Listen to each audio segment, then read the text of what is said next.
So England won and Argentina 2. That was wide, especially Argentina having to come from behind again. First of all, let's welcome our guest, Mr. Memphis. Being on Frank's podcast is always a pleasure. Many fans have been discussing different moments from the tournament, including some refereeing and match decisions. What's your perspective on these discussions? Thank you for having me. I think controversies are something we'll always see in major football tournaments, and there are three main reasons for that. First, refereeing decisions. Football is a fast-paced game, and referees have to make split-second calls. Sometimes those go in favor of one team and against another, which naturally leads to debates among fans. That's great. I love that. Second, VAR. It was introduced to reduce mistakes, but because some decisions are still open to interpretation, fans often question why similar incidents are judged differently. That creates even more discussion.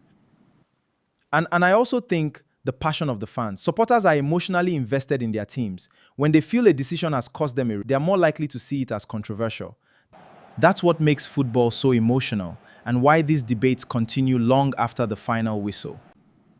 Do you think it's simply part of football? Or do you believe there are other factors that influence how these decisions are viewed? At the end of the day, controversies have become part of the game. And as long as football is played with so much passion, fans will always have different opinions on these moments. Wow, that's a very interesting perspective, Memphis. Before we wrap up, one quick question. The World Cup final is now set, Spain versus Argentina. It's a massive clash between two outstanding teams. What's your prediction for the final? Who will lift the trophy? Thank you. I think we're in for a fantastic World Cup final. Both Spain and Argentina have shown great quality throughout the tournament, so I expect it to be a very close contest. I really love that.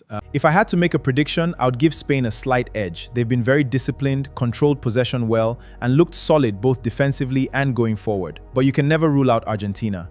They've shown resilience, quality in attack, and the ability to perform under pressure when it matters most. So my prediction is a narrow 2-1 win for Spain after a very competitive and entertaining match. But regardless of the outcome, I think football fans are in for a great final. That's great, Memphis. It's always a pleasure having you here. Being on Frank's podcast is always a pleasure. All right, guys. I remain Frank AJ, your host. See you next time.